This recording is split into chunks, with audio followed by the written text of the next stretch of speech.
खबर बालाघाट से, जहां सुरक्षा बलों के हाथ बड़ी कामयाबी लगी। 14 लाख की इनामी महिला नक्सली ने सरेंडर किया है। नक्सली सुनीता ने चोरिया कैंप में सरेंडर किया। सुनीता 2022 में नक्सल संगठन से जुड़ी थी और 14 लाख की इनामी महिला नक्सली है सुनीता, जिसे सरेंडर किया। चोरिया कैंप में नक्सली सुनीता ने सरेंडर किया। 2022 में नक्सल संगठन से जुड़ी थी सुनीता।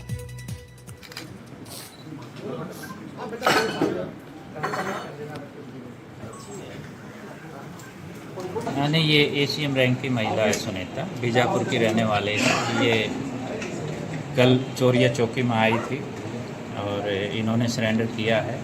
जो इनका वेपन है इंसास और 3 मैगजीन और अन्य चीज़ें भी आज हमने रिकवर कर ली हैं।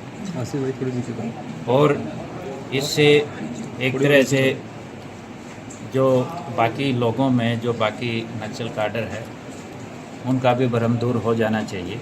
किसी को भी किसी तरह की चिंता करने की ज़रूरत नहीं है। जैसे सुनीता ने आगे सरेंडर किया है, ऐसे बाकी लोग भी सरेंडर करें। हम यही अपील करते हैं, पहले भी करते रहे हैं। और वो कहीं भी सरेंडर कर दें, किसी जनप्रतिनिधि के सामने या किसी भी सरकारी विभाग के अधिकारी कर्मचारी के सामने, और सबकी सुरक्षा का ध्यान रखा जाएगा। नक्सल बालाघाट में महिला नक्सली के सरेंडर पर सीएम ने भी बधाई दी। एमपी पुलिस को सीएम डॉक्टर मोहन यादव ने बधाई दी। पूर्व में भी एमपी पुलिस को बड़ी सफलता मिली। सीएम ने कहा, लांजी थाने के चोरिया कैंप में महिला नक्सली ने सरेंडर किया। हथियारों सहित महिला नक्सली ने सरेंडर किया। पीएम मोदी और गृह मंत्री का संकल्प तय समय में पूरा होगा। भारत सरकार श्रीमान अमित शाह जी के नेतृत्व में नक्सलाइट मूवमेंट के खिलाफ जो देश भर में माहौल बना है, माननीय अमित जी के ही नेतृत्व और मार्गदर्शन में देश सरकार आतंकवादियों के इस तरह की गतिविधि चलने वाले नक्सलाइटों के खिलाफ भी ठोस कार्रवाई कर रहे हैं। अब उल्लेखनीय है कि बीते साल 10 से ज़्यादा नक्सलाइटों के खिलाफ हमने न केवल ठोस मुठभेड़ की बल्कि 1.5 करोड़ से ज़्यादा की धनराशि के नक्सलाइटों को मार गिराया है। खास बात आज जो हुई है, सशस्त्र नक्सली सुनीता मलाजखंड, सुनीता ओयाम, निवासी गोमबेटा, तहसील बहरमगढ़, जिला बीजापुर, छत्तीसगढ़ के रहने वाली, आज इसने बालाघाट के थाना लांजी के चोरिया कैंप के अंतर्गत एक हार्डकोर सशस्त्र महिला नक्सली के नाते से हमारी पुलिस की सख्त कार्रवाई के कारण से न केवल सरेंडर किया बल्कि उससे हमने इंसास राइफल के साथ उसके कई आर्म्स और बाकी चीजें बरामद की है। खबर इंदौर से, जहां फैक्ट्री में आग के बाद से प्रशासन अलर्ट पर है। कलेक्टर के निर्देश पर कई फैक्ट्रियां भी सील की गई हैं। मानक पूरे नहीं होने पर फैक्ट्रियों को सील कर दिया गया।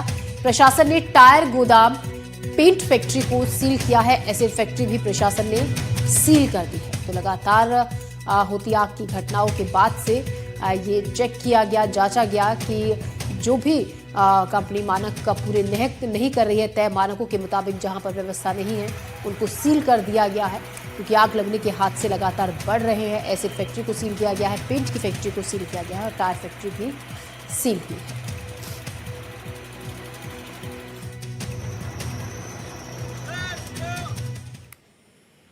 खबर है सागर से, अगली खबर, जहां गोपालगंज में तालाब किनारे मिला नवजात का शव। कपड़ों में लिपटा हुआ था मासूम का शव। गोपालगंज पुलिस ने मौके पर पहुंचकर शव को कब्जे में लिया और फिलहाल पूरे मामले की जांच पड़ताल की जा रही है। सागर में गोपालगंज पुलिस मौके पर पहुंची, जहां कपड़े में लिपटा हुआ एक शव मिला, नवजात का शव। नवजात के शव को पुलिस ने कब्जे में लिया और मामले की जांच पड़ताल शुरू की गई।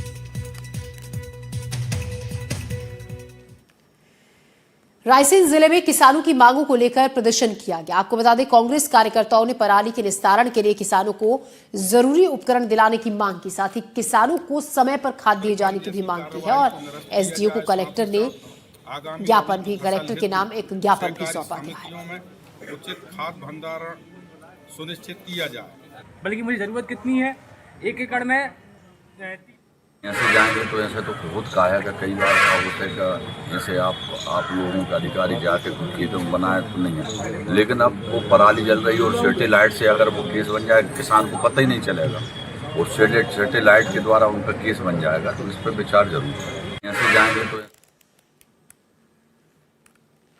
खरगोन जिले में चल रही नर्मदा पंचक्रोशी यात्रा का दूसरा पड़ाव सनावत से होते हुए टोकसर गांव के नर्मदा घाट पर पहुंचा। करीब 20,000 से ज्यादा श्रद्धालु की भारी भीड़ उमड़ी, जिन्हें सुरक्षित नर्मदा पार कराने का सिलसिला देर शाम तक जारी रहा। ओंकारेश्वर से शुरू हुई 5 दिवसीय ये धार्मिक यात्रा अपने महत्वपूर्ण चरण में है, जहां यात्रियों को नर्मदा नदी पार कराने के बाद मुरल्ला गांव पहुंचना है। प्रशासन ने यात्रियों की सुरक्षा को सुनिश्चित करने के लिए कड़े इंतजाम भी किए हैं।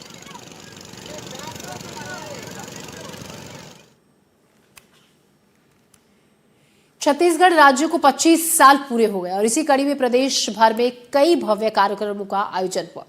बालोद में भी राज्योत्सव के मौके पर सरयू प्रसाद अग्रवाल स्टेडियम में रंग, रोशनी और संस्कृति का संगम देखने को मिला।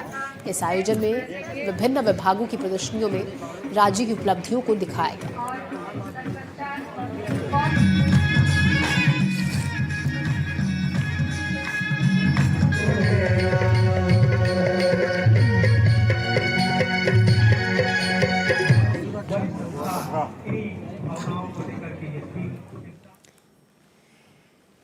धमतरी के एकलव्य खेल मैदान में राज्योत्सव कार्यक्रम